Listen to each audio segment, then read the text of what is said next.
മാനന്തവാടിയെ മുൾമുനയിൽ നിർത്തിയ തണ്ണീർക്കൊമ്പൻ കാട്ടാനയെ മയക്ക് വെടിവെച്ചു. നഗരത്തിലിറങ്ങി 12 മണിക്കൂറിന് ശേഷമാണ് ആനയെ മയക്ക് വെടിവെച്ചത്.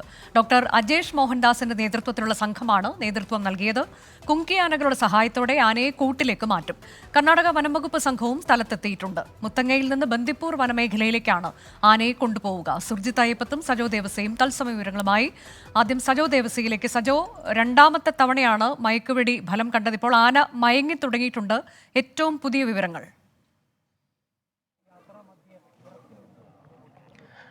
അനുജ, മിഷൻ തണ്ണീർക്കൊമ്പൻ്റെ ദൗത്യം ആദ്യഘട്ടം പൂർണ്ണമായും വിജയം കണ്ടിരിക്കുന്നു എന്നതാണ് എടുത്തു പറയേണ്ട കാര്യം. ഇനിയിപ്പോൾ ആനയെ ഇവിടെ നിന്ന് കുങ്കിയാനകളെ എത്തിച്ച് എലിഫന്റ് ആംബുലൻസിലേക്ക് കയറ്റി ബന്ദിപ്പൂർ വനമേഖലയിലേക്കാണ് കൊണ്ടുപോവുക. കർണാടക വനംവകുപ്പ് ഉദ്യോഗസ്ഥരാണ് അത് സംബന്ധിച്ച തീരുമാനങ്ങൾ അന്തിമമായി എടുക്കുന്നത്. അവർക്ക് കൈമാറുകയാണ് ഫലത്തിൽ ചെയ്യുക. പക്ഷേ അങ്ങോട്ടേക്ക് കൊണ്ടുപോവുക കേരള വനംവകുപ്പ് തന്നെയാണ്.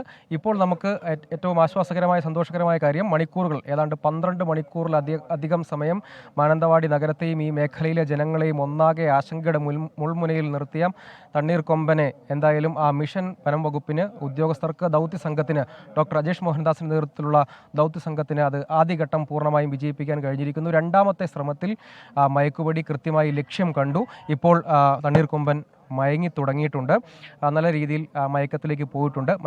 എന്ന് മാത്രമല്ല, ഇതിൽ സവിശേഷമായ ഒരു കാര്യം എടുത്തു പറയേണ്ടത്, രണ്ടാഴ്ചക്കിടെ രണ്ടാമത്തെ മയക്കുവെടിയാണ് യഥാർത്ഥത്തിൽ തണ്ണീർക്കൊമ്പന് കിട്ടുന്നത്. നേരത്തെ കൃത്യമായി പറഞ്ഞാൽ ജനുവരി 16 കർണാടക ഹാസനിലെ ബേലൂർ ഡിവിഷനിൽ അവിടെ കാപ്പിത്തോട്ടത്തിൽ തുടർച്ചയായി ഇറങ്ങുന്ന പശ്ചാത്തലത്തിൽ അവിടെ നിന്ന് കർണാടക വനംവകുപ്പ് മയക്കുവെടി വെച്ച് പിടികൂടി റേഡിയോ കോളർ ഘടിപ്പിച്ച് പിന്നീട് നാഗർഹോളെ വന്യജീവി സങ്കേതം ഉൾപ്പെടുന്ന വനമേഖലയിൽ തുറന്നുവിടുകയാണ് ചെയ്തത്. അവിടെ നിന്ന് കിലോമീറ്ററുകൾ യാത്ര ചെയ്താണ് തണ്ണീർക്കൊമ്പൻ, അങ്ങനെ അവരാണ് തണ്ണീർ എന്ന പേര് കൊമ്പൻ ഇടുന്നത്. അതിനുശേഷമാണ് ഇത്രയധികം ദൂരം യാത്ര ചെയ്ത് ഈ പ്രധാനപ്പെട്ട മേഖല, ജനവാസ മേഖലകളൊക്കെ പിന്നിട്ട്, ഇടവക പഞ്ചായത്തും മക്കിമലി അങ്ങനെ ഉൾപ്പെടുന്ന മേഖലകളൊക്കെ പിന്നിട്ട് ഈ മാനന്തവാടി നഗരം, വലിയ തോതിൽ വയനാട്ടിൽ തന്നെ ഏറ്റവും കൂടുതൽ ജനസാന്ദ്രതയുള്ളൊരു മേഖല കൂടിയാണ് മാനന്തവാടി. ആ മാനന്തവാടിയുടെ നഗരമേഖലയിലേക്ക് എത്തി. വലിയ തോതിലുള്ള ആശങ്ക ആളുകളെ സംബന്ധിച്ചിടത്തോളം ഉണ്ടായിരുന്നു. ഒപ്പം ഇക്കാര്യത്തിൽ ഒരു അവ്യക്തതയും അനിശ്ചിതത്വവും ഒക്കെ തുടക്കത്തിലുണ്ടായിരുന്നു. മയക്കുവെടിയാണോ, എങ്ങനെ തുരത്തും, ഒപ്പം ഇത് നഗരമേഖലയാണ്, ആളുകളുടെ ഒരു ആശങ്ക. നഗരം പൂർണ്ണമായും സ്തംഭിച്ചു. അങ്ങനെ ഒരു സാഹചര്യങ്ങളുണ്ട്. ആളുകൾ യഥാർത്ഥത്തിൽ ഈ തണ്ണീർക്കൊമ്പൻ ഏതായാലും ഒരു ദിവസം മാനന്തവാടിക്കാരെ പൂർണ്ണമായും ബന്ദികളാക്കുന്ന ഒരു സാഹചര്യം ഉണ്ടായിരുന്നു. ഏതായാലും ആ ഒരു സാഹചര്യത്തിൽ മാറ്റം വന്നിരിക്കുന്നു. വനം വകുപ്പിന്, ദൗത്യ സംഘത്തിന്, ഡാർട്ട് ചെയ്യുന്ന സംഘത്തിന് ഏതായാലും അവരുടെ ദൗത്യം കൃത്യമായി, വളരെ ശ്രമകരമായ ദൗത്യമായിരുന്നു. വാഴത്തോട്ടത്തിനിടയിലൂടെയൊക്കെ ആന പലതവണ മറഞ്ഞു നിൽക്കുന്ന സാഹചര്യം ഉണ്ടായിരുന്നു. വിസിബിലിറ്റിയുടെ പ്രശ്നമുണ്ടായിരുന്നു. ഇടയ്ക്ക് കുന്നിൻ്റെ ഭാഗത്തേക്ക് കയറിപ്പോകുന്ന സാഹചര്യമൊക്കെ ഉണ്ടായിരുന്നു. പിന്നീട് പടക്കം പൊട്ടിച്ച് വിസിബിലിറ്റിയുള്ള കൃത്യമായ വിഷൻ കിട്ടുന്ന, അതായത് ദൗത്യ സംഘത്തിന് കൃത്യമായ ഒരു വിഷൻ കിട്ടുന്ന ഭാഗത്തേക്ക് കൃത്യമായി ആനയെ, തണ്ണീർക്കൊമ്പനെ എത്തിക്കാൻ കഴിഞ്ഞു. അതിനുശേഷം ആദ്യത്തെ ഒരു അറ്റംപ്റ്റ് മാത്രമാണ് പാളിപ്പോയത്. രണ്ടാമത്തെ അറ്റംപ്റ്റിൽ തന്നെ കൃത്യമായി മയക്കുവെടി ആനയുടെ പിൻഭാഗത്ത് തന്നെ കൊള്ളുന്ന സാഹചര്യമുണ്ട്. ഇപ്പോൾ കൊമ്പൻ മയങ്ങി തുടങ്ങിയിട്ടുണ്ട്. ഇനിയിപ്പോൾ അടുത്ത ഘട്ടം വന്നത് കുങ്കിയാനകളെ എത്തിക്കുക എന്നതാണ്. അതിനുശേഷം എലിഫന്റ് ആംബുലൻസ് അത് കൂട് എന്നതാണ്. ആ എലിഫന്റ് ആംബുലൻസ് എന്ന നിലയ്ക്ക് തന്നെ പ്രത്യേകമായി വാഹനം തയ്യാറാക്കിയിട്ടുണ്ട്. ആ കൂട് ഉൾപ്പെടുന്ന വാഹനം ഇങ്ങോട്ടേക്ക് എത്തിക്കും. അതിനുശേഷം അതിൽ കയറ്റുക. പിന്നീട് കർണാടക വനംവകുപ്പ് ഉദ്യോഗസ്ഥരുടെ കൂടി നിർദ്ദേശപ്രകാരമുള്ള സ്ഥലത്തേക്കായിരിക്കും. അതായത് ബന്ദിപ്പൂർ വനമേഖല, അത് വലിയ വിപുലമായൊരു വനമേഖലയാണ്. ആ പ്രദേശത്തേക്കാണ്. അത് എവിടെയാകും തുറന്നുവിടേണ്ടതെന്ന കാര്യത്തിൽ കർണാടക വനംവകുപ്പായിരിക്കും തീരുമാനമെടുക്കുക. അത് പൂർണ്ണമായും കർണാടക വനംവകുപ്പിന് നിയന്ത്രണത്തിലുള്ള മേഖലയും പ്രദേശവുമാണ്. എന്ന് മാത്രമല്ല, റേഡിയോ കോളർ അടക്കം ഘടിപ്പിച്ച് അവർക്കാണ് ആ നിരീക്ഷണവും മറ്റുമൊക്കെ ഉള്ളത്. അതുകൊണ്ട് തുടർ നിരീക്ഷണങ്ങളും അവർക്കായിരിക്കും സാധ്യമാവുക. ഇവിടെ നിന്ന് കൃത്യമായി വാഹനത്തിൽ ട്രാൻസ്പോർട്ട് ചെയ്യുന്നതിനുള്ള കാര്യങ്ങൾ കൃത്യമായി അവർക്ക് ചെയ്തു കൊടുത്ത് കർണാടക വനംവകുപ്പിന് കൈമാറുക എന്ന കാര്യം കൂടി പൂർത്തീകരിച്ചാൽ ദൗത്യം വിജയകരമാകും.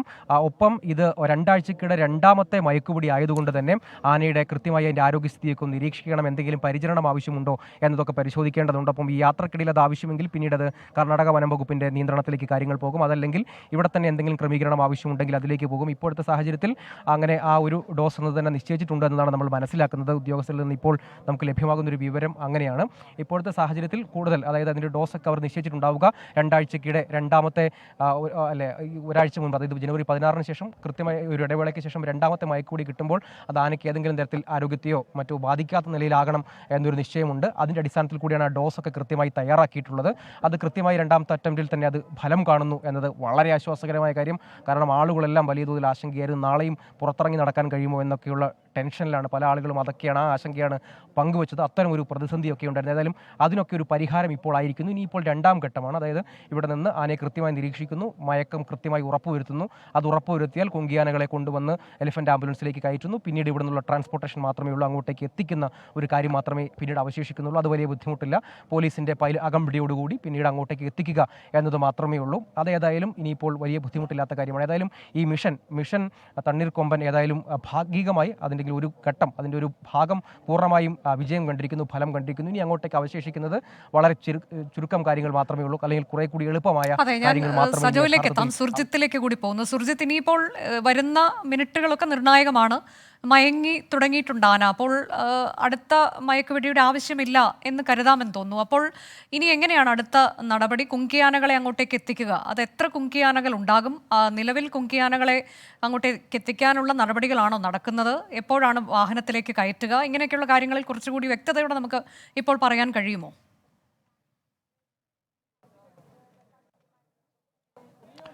വിക്രം, സൂര്യ, അതോടൊപ്പം തന്നെ കോതി സുരേന്ദ്രൻ, 3 കുങ്കിയാനകളെയാണ് ഈ ദൗത്യത്തിൻ്റെ ഭാഗമായി മുത്തങ്ങയിൽ നിന്ന് ഇവിടേക്ക് എത്തിച്ചിട്ടുള്ളത്. അല്പസമയത്തിനകം തന്നെ കുങ്കിയാനകളെ കൊണ്ടുവരും. ആന നിലവിൽ മയങ്ങിയ സ്ഥിതിയാണ്. സ്വാഭാവികമായും അടുത്ത ഡോസിൻ്റെ ആവശ്യകത ഉണ്ടോ എന്നുള്ള കാര്യങ്ങളെല്ലാം തന്നെ വനംവകുപ്പ് ഉദ്യോഗസ്ഥർ പരിശോധിച്ചുകൊണ്ടിരിക്കുകയാണ്. അടുത്ത ഡോസിന് വേണ്ടിയുള്ള തയ്യാറെടുപ്പ് അവർ നടത്തുന്നുണ്ട്. അത് കൃത്യമായ രീതിയിൽ തന്നെ നമുക്ക് കാണാനും കഴിയുന്നുണ്ട്. ബയോളജിസ്റ്റ് വിഷ്ണുവും ഒപ്പം തന്നെ ജിഷ്ണുവും ഡോക്ടർ അജേഷ് മോഹൻദാസും അവരുടെ നേതൃത്വത്തിലുള്ള സംഘമാണ് ഇപ്പോൾ സ്ഥിതിഗതികൾ വിലയിരുത്തിക്കൊണ്ടിരിക്കുന്നത്. ഉന്നത വനംവകുപ്പ് ഉദ്യോഗസ്ഥരെല്ലാം തന്നെ സ്ഥലത്ത് എത്തിയിട്ടുണ്ട്. നോർത്തേൺ CCF ആയിട്ടുള്ള ദീപ നേരത്തെ തന്നെ ഇവിടെ ഉണ്ടായിരുന്നു. അവർ ഈ ഫീൽഡിലേക്ക് എത്തിയിട്ടുണ്ട്. ഒപ്പം തന്നെ DFOമാരായിട്ടുള്ള ഷജ്ന കരീമും ഒപ്പം മാർട്ടിൻ ലോവലും ഇവിടെ തന്നെ ക്യാമ്പ് ചെയ്യുന്നുണ്ട്. അങ്ങനെ അത്തരത്തിൽ ഇവരെല്ലാവരും സ്ഥിതിഗതികൾ വിലയിരുത്തിക്കൊണ്ടിരിക്കുകയാണ്. അല്പസമയത്തിനകം തന്നെ ആനയെ കുങ്കിയാനകളുടെ സഹായത്താൽ ഇവിടെ നിന്നും ഈ പ്രദേശത്തേക്ക് കൊണ്ടുവരികയും ഇവിടെ ആനിമൽ ആംബുലൻസ് എത്തിച്ച ശേഷം അതിൽ കയറ്റിയ ശേഷമാകും നേരെ കൊണ്ടുപോവുക. അകമ്പടിയായി കർണാടകയിലെ വനംവകുപ്പ് ഉദ്യോഗസ്ഥരും ഉണ്ടാകും. കർണാടകയിലെ വനംവകുപ്പ് ഉദ്യോഗസ്ഥർ ആണ് നിർദ്ദേശിക്കുക ഏത് മേഖലയിൽ, ബന്ദിപ്പൂർ വനമേഖലയിൽ ഹൂഡി റേഞ്ചിന് കീഴിൽ ആനയെ വിട്ടയക്കണമെന്നുള്ള നിർദ്ദേശമാണ് നൽകിയിരിക്കുന്നത്. സ്വാഭാവികമായും അത് ഏത് മേഖലയിലാണ് വിടേണ്ടത് എന്നുള്ള ഉൾപ്പെടെയുള്ള കാര്യങ്ങൾ തീരുമാനിക്കേണ്ടത് കർണാടക വനംവകുപ്പ് ഉദ്യോഗസ്ഥരാണ്. ഇവിടെ നിന്നും മുത്തങ്ങ വഴിയായിരിക്കും ഈ കർണാടക വനമേഖലയിലേക്ക് കൊണ്ടുപോവുക എന്നുള്ള വിവരമാണ് ഏറ്റവും ഒടുവിൽ നമുക്ക് ലഭ്യമായിട്ടുള്ളത്. ഇനി ഇതിൻ്റെ മറ്റു കാര്യങ്ങളെല്ലാം തന്നെ വിശദമായ രീതിയിൽ തന്നെ പുറത്ത് വരേണ്ടതുണ്ട്. അത് ഈ സംഭവത്തിന് ദൗത്യത്തിന് ശേഷം എന്തായാലും വനംവകുപ്പ് ഉദ്യോഗസ്ഥരെല്ലാം തന്നെ ഇതുമായി ബന്ധപ്പെട്ട കൃത്യമായ രീതിയിൽ തന്നെ അറിയിക്കും എന്നുള്ളതാണ് മനസ്സിലാക്കുന്നത്. രാവിലെ 5 മണിക്ക് തുടങ്ങിയ ദൗത്യമാണിത്. 5 മണിക്ക് ആണ് ഈ കാട്ടാന ജനവാസ കേന്ദ്രത്തിൽ ഇറങ്ങി എന്നുള്ള വാർത്തകൾ പുറത്തു വരുന്നത്. ഇതിനെ തുടർന്ന് കൃത്യം 5:35 ഈ വെടി ഉതിർക്കാൻ വേണ്ടി കഴിഞ്ഞിട്ടുള്ളത്. ബയോളജിസ്റ്റ് ആയിട്ടുള്ള വിഷ്ണുവാണ് വെടി ഉതിർത്തത്. ആദ്യം ഒരു ശ്രമം നടന്നിരുന്നു, ആ ശ്രമം പരാജയപ്പെട്ടു. പക്ഷേ പിന്നീട് വിഷ്ണു കൃത്യമായ രീതിയിൽ തന്നെ ഈ ആനയെ പുറത്തേക്ക്, ഈ വാഴത്തോട്ടത്തിൽ നിന്ന് പുറത്തേക്ക് എത്തിക്കാൻ പടക്കം പൊട്ടിച്ചും മറ്റും ശ്രദ്ധ തിരിച്ച് വലിയ ശ്രമം വനംവകുപ്പ് ഉദ്യോഗസ്ഥരുടെ ഭാഗത്തു നിന്ന് ഉണ്ടായിരുന്നു. ഇതിനുശേഷം ബയോളജിസ്റ്റ് വിഷ്ണു കൃത്യമായി എയിം ചെയ്യുകയും ആനയുടെ പൃഷ്ഠഭാഗത്തേക്ക് ഈ സിറിഞ്ച് പതിക്കുകയുമാണ് ഉണ്ടായത്. 5:35 ഈ ദൗത്യം നടപ്പാക്കാൻ വേണ്ടി കഴിഞ്ഞു. ഉചിതമായ സമയം, ഉചിതമായ സന്ദർഭം ആ ഘട്ടത്തിൽ ആനയെ കൃത്യമായ രീതിയിൽ തന്നെ കിട്ടി. അവിടെ വെച്ച് അങ്ങനെ ഒരു പെർഫെക്റ്റ് ഷോട്ടോടുകൂടി ഈ ഒരു ദൗത്യം വിജയകരമായി തന്നെ പൂർത്തിയാക്കാൻ വനംവകുപ്പിന് കഴിഞ്ഞു. അതായത് ഏറ്റവും ശ്രമകരമായ ദൗത്യം അതിൻ്റെ ആദ്യഘട്ടം പൂർത്തിയാക്കിയിരിക്കുന്നു.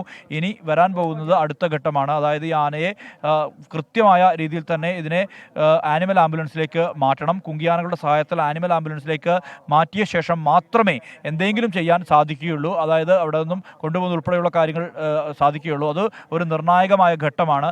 ആ ഘട്ടം കൂടി പൂർത്തിയാക്കേണ്ടതുണ്ട്. എന്തായാലും വനംവകുപ്പിൻ്റെ വയനാട്ടിലെ RRT സംഘത്തിൻ്റെ ഒരു വിജയ ചരിത്രം ഒന്നുകൂടി ആവർത്തിച്ചിരിക്കുന്നു. ആന ദൗത്യത്തിലെ ഒരു വിജയ ചരിത്രം കൂടി കുറിച്ചിരിക്കുന്നു ഈ ദൗത്യത്തിലൂടെ, തണ്ണീർ എന്ന കൊമ്പനിലൂടെ. നേരത്തെ തന്നെ കഴിഞ്ഞ വർഷം ജനുവരി മാസത്തിലാണ് ഈ PM2വിനെ, ബത്തേരിയിൽ ഇറങ്ങിയ PM2വിനെ പിടികൂടുന്നത്. ഇതിന് ശേഷമാണ് പിന്നീടാണ് ഈ പാലക്കാട് PT7നെ പിടികൂടുന്നത്. അതുപോലെ തന്നെ അരിക്കൊമ്പൻ ഉൾപ്പെടെയുള്ള ദൗത്യം നടപ്പിലാക്കിയതും ഇതേ സംഘം തന്നെയാണ്, വയനാട്ടിലെ RRT സംഘം തന്നെയാണ്. അങ്ങനെ RRT വയനാട് സംഘത്തിൻ്റെ ഒരു ഇത്തരം ദൗത്യങ്ങളിൽ, സങ്കീർണമായ ശ്രമകരമായ ദൗത്യങ്ങളിൽ മറ്റൊരു വിജയഗാഥ കൂടി പിറന്നിരിക്കുന്നു. അത് തണ്ണീർ കൊമ്പൻ എന്ന് പേരുള്ള കർണാടക വനംവകുപ്പ് തണ്ണീർ എന്ന് പേരിട്ട് വിളിച്ച ആ കൊമ്പനെ, റേഡിയോ കോളർ ഘടിപ്പിച്ച ആ കൊമ്പനെ വയനാട്ടിലെ RRT സംഘം കീഴടക്കിയിരിക്കുന്നു എന്നുള്ളതാണ് മനസ്സിലാക്കുന്നത്. എന്തായാലും ഇതിനുശേഷം ഇവിടെ നിന്നും ഈ ആനയെ കൊണ്ടുപോകാനുള്ള അത്തരത്തിലുള്ള ദൗത്യത്തിലേക്ക് കടക്കുകയാണ് വനംവകുപ്പ്. ആ ദൗത്യമാണ് ഇനി, അതൊരു ശ്രമകരമായ ദൗത്യം തന്നെയാണ്. ആ ദൗത്യം കൂടി നടപ്പിലായാൽ മാത്രമേ ഈ ദൗത്യം പൂർണ്ണമായി വിജയിച്ചു എന്ന് മനസ്സിലാക്കാൻ കഴിയുകയുള്ളൂ. എന്തായാലും വനംവകുപ്പ് ഉദ്യോഗസ്ഥർ സജ്ജരായിരിക്കുന്നു. അല്പസമയത്തിനകം തന്നെ കുങ്കിയാനകളെ ഇവിടേക്ക് ഇറക്കും. കുങ്കിയാനകളെ ഇറക്കിയ ശേഷമാകും മറ്റ് നടപടിക്രമങ്ങളിലേക്ക് പോവുക. ഉന്നത ഉദ്യോഗസ്ഥരെല്ലാം തന്നെ ഇവിടെ ഉണ്ട്. അവർക്കിവിടെ ക്യാമ്പ് ചെയ്ത് കാര്യങ്ങൾ വിലയിരുത്തുകയാണ്, സ്ഥിതിഗതികൾ വിലയിരുത്തുകയാണ്. ഇനി കുങ്കിയാനകളെ എത്തിക്കുന്നു. കുങ്കിയാനകളെ എത്തിച്ച ശേഷം ഒരുപക്ഷെ ചിലപ്പോൾ ഈ ആനയുടെ കണ്ണ് മറച്ചു കെട്ട്, നേരത്തെ എല്ലാം തന്നെ അങ്ങനെ ഒരു ശ്രമം ഉണ്ടായിട്ടുണ്ട്. കുങ്കിയാനകൾ എത്തിച്ച ശേഷം ഇതിൻ്റെ കണ്ണ് മറച്ചു കെട്ടും. അതിനുശേഷമാണ് ഈ ആനയെ മറ്റൊരു ഭാഗത്തേക്ക്, അതായത് ഈ കുങ്കിയാനകളുടെ സഹായത്താൽ ഉന്തിത്തള്ളിയാണ് ഇതിനെ ആനിമൽ ആംബുലൻസിലേക്ക് കയറ്റുക. ആ ദൗത്യമാണ് നടപ്പാക്കേണ്ടത്. സ്വാഭാവികമായും അതിനുവേണ്ടി ഉറ്റുനോക്കുകയാണ്. സമയം സന്ധിയാകുന്നു എന്നുള്ളതും ഒരു പ്രതിസന്ധിയുണ്ട്. പക്ഷേ ആ പ്രതിസന്ധി എല്ലാം തന്നെ മറികടക്കാൻ പ്രധാനപ്പെട്ട ദൗത്യം, പ്രധാന കടമ്പ പൂർത്തിയായിരിക്കുന്നു. മയക്കുവെടി ഉതിർത്തിരിക്കുന്നു. ഇനി ബാക്കി നിൽക്കുന്നത് ഇതിനെ സുഗമമായ രീതിയിൽ തന്നെ ഈ ആംബുലൻസിലേക്ക്, ആനിമൽ ആംബുലൻസിലേക്ക് കയറ്റുക. അത് ഒരു ലോറി ആണ്. ആ ലോറിയിൽ പിന്നെ മരത്തടികളിൽ വടവുമായി ചേർത്ത് ഈ ആനയെ ബന്ധിക്കും. മറ്റ് പ്രശ്നങ്ങൾ, ആനയ്ക്ക് ശാരീരിക പ്രശ്നങ്ങൾ ഇല്ലാതിരിക്കാനുള്ള ജാഗ്രതയുടെ ഭാഗമായി അത് യൂക്കാലി തണ്ടുകൾ ഉപയോഗിച്ചുകൊണ്ട് അത്തരത്തിലുള്ള തടിയാകും. ആ തടിക്ക് മുകളിലാണ് ബന്ധിക്കുക. അതിനുശേഷം ആനയെ ഇവിടെ നിന്നും കൊണ്ടുപോകാനുള്ള ശ്രമമാണ് നടത്തുക. ജനപ്രതിനിധികൾ, ഉദ്യോഗസ്ഥർ എല്ലാം തന്നെ ഇവിടേക്ക് എത്തി കേന്ദ്രീകരിക്കുന്നു. ഈ പ്രദേശത്ത് മാനന്തവാടിയുടെ ഒത്ത നഗരത്തിൽ വിലസിയ കൊമ്പൻ, പക്ഷേ ഒരു തരത്തിലുള്ള അലോസരവും ആളുകൾക്കോ മറ്റ് വലിയ രീതിയിലുള്ള വിളനാശമോ ഒന്നും തന്നെ ഉണ്ടാകാത്ത വിധത്തിൽ തന്നെയായിരുന്നു ഈ ആന ഇവിടെ നിലയുറപ്പിച്ചത്. അതുകൊണ്ട് തന്നെ ആളുകളെ സംബന്ധിച്ച് വലിയ രീതിയിലുള്ള ഒരു ആശങ്ക ഒന്നും തന്നെ ഉണ്ടായില്ല. ഇന്ന് രാവിലെ എടവക പ്രദേശത്ത് ഈ ആന എത്തി എന്നുള്ള വിവരം 5 മണിയോട് കൂടി പുറത്ത് വന്നതാണ്. 5 മണിക്ക് ശേഷം ഈ ആന അതുമായി ബന്ധപ്പെട്ട ദൃശ്യങ്ങൾ രാവിലെ പുറത്തു വന്നു. ആന ഈ മേഖലയിൽ, ജനവാസ മേഖലയിൽ നിന്നും പിന്നീട് അവിടെ നിന്നും മാറ്റി എടവകയിൽ നിന്നും മാനന്തവാടി നഗരസഭയിലേക്ക് കൊണ്ടുവന്നു.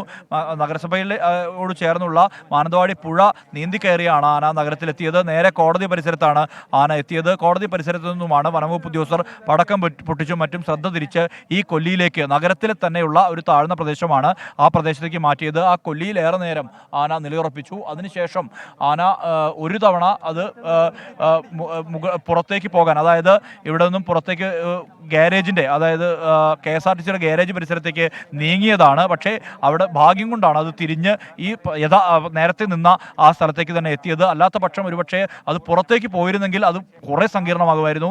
അത്രമാത്രം ജനവാസ മേഖല പുറത്തുണ്ട്. സ്വാഭാവികമായും ആളുകൾ, വാഹനങ്ങൾ, ഇതിനെല്ലാം തന്നെ, കെട്ടിടങ്ങൾ, ഇതിനെല്ലാം തന്നെ ബാധിക്കുന്ന വിധത്തിലാകും ആന പുറത്തേക്ക് ഇറങ്ങിയാൽ സംഭവിക്കുമായിരുന്നു. പക്ഷേ അതുണ്ടായില്ല. ആന വളരെ സുഗമമായ രീതിയിൽ തന്നെ ആന ഇവിടേക്ക് തിരികെ എത്തി നിലയുറപ്പിച്ചു.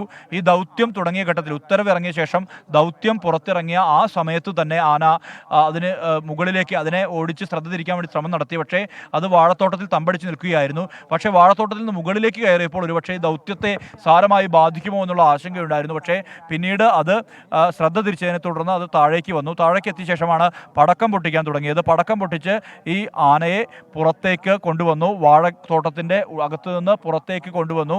അവിടെ പുറത്ത് നിന്ന് നിൽക്കുമ്പോൾ എന്ന ഘട്ടത്തിൽ വാഴത്തോട്ടത്തിനകത്ത് വെച്ച് ഒരു തവണ അജേഷ് മോഹൻദാസ് ഒരു ശ്രമം നടത്തി. പക്ഷേ അത് പരാജയപ്പെട്ടു. കാരണം വാഴ ഇലകൾ കൊണ്ട് മറഞ്ഞ ഒരു അന്തരീക്ഷമാണുള്ളത്. അങ്ങനെ ഒരു പെർഫെക്റ്റ് ആയിട്ടുള്ള ഒരു എയിം കിട്ടിയില്ല. അതിനുശേഷമാണ് ബയോളജിസ്റ്റ് വിഷ്ണു ഒരു ഭാഗത്ത് എത്തിയത്. എത്തിയ ശേഷം ഇവിടെ ആനയെ കൃത്യമായി മാർക്ക് ചെയ്യുകയും അത് അഡീഷണൽ ആയിട്ടുള്ള വെടി ഉതിർക്കാനുള്ള ശ്രമമാണ് ഇപ്പോൾ നടത്തുന്നത്. ഇപ്പോൾ വനംവകുപ്പ് ഉദ്യോഗസ്ഥർ രണ്ടാമത്തെ ഡോസ് നൽകാനുള്ള ശ്രമം നടത്തുന്നു എന്നുള്ളതാണ് മനസ്സിലാക്കുന്നത്. പോപ്പപ്പിൻ്റെ ഇതാണ് കാണുന്നത്. അത് ഡോക്ടർ അജേഷ് മോഹൻദാസ് സജ്ജനായി നിൽക്കുകയാണ് ഒരു ഭാഗത്ത്. അതിനെ ഒരിക്കൽ കൂടി മയക്കുവെടി ഉതിർക്കാനുള്ള ഒരു ശ്രമമാണ് ഇപ്പോൾ നടത്തിക്കൊണ്ടിരിക്കുന്നത്. ഡോസ് കൃത്യമായി നമുക്കത് കാണാൻ കഴിയും. ഡോക്ടർ അജേഷ് മോഹൻദാസ് അത്തരത്തിൽ അടുത്ത ഡോസ് മയക്കുവെടി സജ്ജമാക്കിയിട്ടുണ്ട്. വീണ്ടും ഒരു പോപ്പപ്പ് കൂടി നൽകിയ ശേഷമാകും ഒരുപക്ഷെ ആനയെ കുങ്കിയാനകൾ ഉപയോഗിച്ച് കയറ്റാനുള്ള നീക്കം നടത്തുക. എന്തായാലും ബയോളജിസ്റ്റ് വിഷ്ണു നടത്തിയ ഒരു പെർഫെക്റ്റ് ഷോട്ട് എന്ന് വേണമെങ്കിൽ വിശേഷിപ്പിക്കാം. അത് കൃത്യമായ ആനയുടെ പൃഷ്ഠഭാഗത്ത് കൊള്ളുകയും ആന ഒന്ന് ചെരിയുക മാത്രമാണ് ചെയ്തത്. ദൂരേക്ക് പോവുകയോ ഓടിപ്പോവുകയോ ഒന്നും തന്നെ ഉണ്ടായില്ല. എന്തായാലും ആ തണ്ണീർ കൊമ്പൻ എന്ന് കർണാടക വനംവകുപ്പ് പേരിട്ട് വിളിച്ച തണ്ണീർ എന്ന ആ കൊമ്പൻ കീഴടങ്ങിയിരിക്കുന്നു. വയനാട്ടിലെ RRT സംഘത്തിന് ഒരു പൊൻതൂവൽ കൂടി. കാരണം ഇത്തരം ശ്രമകരമായ കൃത്യമായ ദൗത്യം നിരന്തരമായി നടപ്പിലാക്കുന്ന ആളുകളാണ് ഈ വയനാട്ടിലെ സംഘം. സംഘത്തിന്റെ ദൗത്യം വിജയം കണ്ടിരിക്കുന്നു. ആ വിജയമാണ് നമുക്ക് ഇപ്പോൾ ഇവിടെ കാണാൻ കഴിയുന്നത്. വനംവകുപ്പ് ഉദ്യോഗസ്ഥർ അടുത്ത പോപ്പപ്പിന് വേണ്ടിയുള്ള ശ്രമമാണ് നടത്തിക്കൊണ്ടിരിക്കുന്നത്. ഡോക്ടർ അജേഷ് മോഹൻദാസ് ആനയുടെ അടുത്തേക്ക് പോവുകയാണ്. ഡോക്ടർ അജേഷ് മോഹൻദാസും ഈ സംഘവും അജേഷ് മോഹൻദാസും ചേർന്ന് ആനയുടെ അടുത്തേക്ക് പോവുകയാണ്. അടുത്ത ഷോട്ട് ഒരുപക്ഷെ അടുത്തുനിന്ന് തന്നെ നൽകാനാകും. ആന മയങ്ങി തുടങ്ങിയിരിക്കുന്നു എന്നുള്ളതാണ് മനസ്സിലാക്കുന്നത്. എന്തായാലും ഇനി വരാൻ പോകുന്നത് ആനയെ ഇവിടെ നിന്ന് മാറ്റുക എന്നുള്ള ദൗത്യമാണ്. ആ ദൗത്യത്തിലേക്ക് കടന്നെടുക്കാനുള്ള കാഴ്ചയാണ് ഇനി കാണേണ്ടത്. എന്തായാലും 5 മണിക്ക് തുടങ്ങിയ ശ്രമമാണ്. 5 മണിക്ക് ആണ് ആന ആദ്യമായി ഇറങ്ങിയത്. അത് 3 മണിയോടുകൂടി ഈ ദൗത്യം, അതായത് ഉത്തരവിറങ്ങിയതിന് പിന്നാലെ ഈ ദൗത്യം മുന്നോട്ട് പോയി. പക്ഷേ ഏതാണ്ട് കൃത്യം 5:35 തന്നെ ഈ ശ്രമം വിജയിച്ചു എന്നുള്ളതാണ് നമുക്ക്, അതായത് ഒരു 12 മണിക്കൂറോളം നീണ്ട ആ ഒരു ദൗത്യത്തിന് പൂർണ്ണമായ പരിസമാപ്തി ഉണ്ടായിരിക്കുന്നു. വയനാട്ടിലെ സംഘത്തിന് അഭിമാനിക്കാവുന്ന നിമിഷം. അരിക്കൊമ്പനെ കീഴടക്കിയ, അതോടൊപ്പം തന്നെ PT-7നെയും PM-2നെയും ഉൾപ്പെടെയുള്ള ആനകളെ കീഴടക്കിയ അതേ വനംവകുപ്പിലെ സംഘമാണ് ഈ വീണ്ടും ഒരു വിജയ ചരിത്രം കൂടി ആവർത്തിച്ചിരിക്കുന്നത്. അത് കർണാടകയിൽ നിന്നും റേഡിയോ കോളർ ഘടിപ്പിച്ച് എത്തിയ തണ്ണീർക്കൊമ്പൻ എന്ന ആനയെ കീഴടക്കിയത് വഴി വയനാട്ടിലെ സംഘത്തിന് അഭിമാനിക്കാൻ കഴിയുന്നു എന്നുള്ളത് ഏറ്റവും പ്രധാനപ്പെട്ട പ്രത്യേകത കൂടിയാണ്. ആനയെ ഇവിടെ നിന്നും കൊണ്ടുപോകാനുള്ള അടുത്ത ഡോസ് കൂടി നൽകി അതിനുശേഷം ഇവിടെ നിന്നും നേരെ കൊണ്ടുപോകാനുള്ള ശ്രമമാണ് നടത്തുന്നത്. സംഘം, ഡോക്ടർ അജേഷ് മോഹൻദാസിന്റെ നേതൃത്വത്തിലുള്ള സംഘം ആനയുടെ അടുത്തേക്ക് പോകുന്നതായിട്ടുള്ള കാഴ്ചയാണ് കാണാൻ കഴിയുന്നത്. ആന ഇപ്പോൾ മയങ്ങി നിൽക്കുന്നുണ്ട്. എന്തായാലും ആ മയങ്ങി നിൽക്കുന്ന ആനയ്ക്ക് ഒരു ഡോസ് കൂടി, പോപ്പപ്പ് കൂടി നൽകാനുള്ള സാധ്യതയുണ്ട്. ആ പോപ്പപ്പ് കൂടി നൽകിയ ശേഷമാകും ഒരുപക്ഷെ ഇവിടേക്ക് കുങ്കിയാനകളെ എത്തിച്ചുകൊണ്ട് ആനയെ കയറ്റാൻ, അതായത് ആനിമൽ ആംബുലൻസിലേക്ക് പ്രത്യേകം സജ്ജമാക്കിയ ലോറിയിലേക്ക് കയറ്റുക.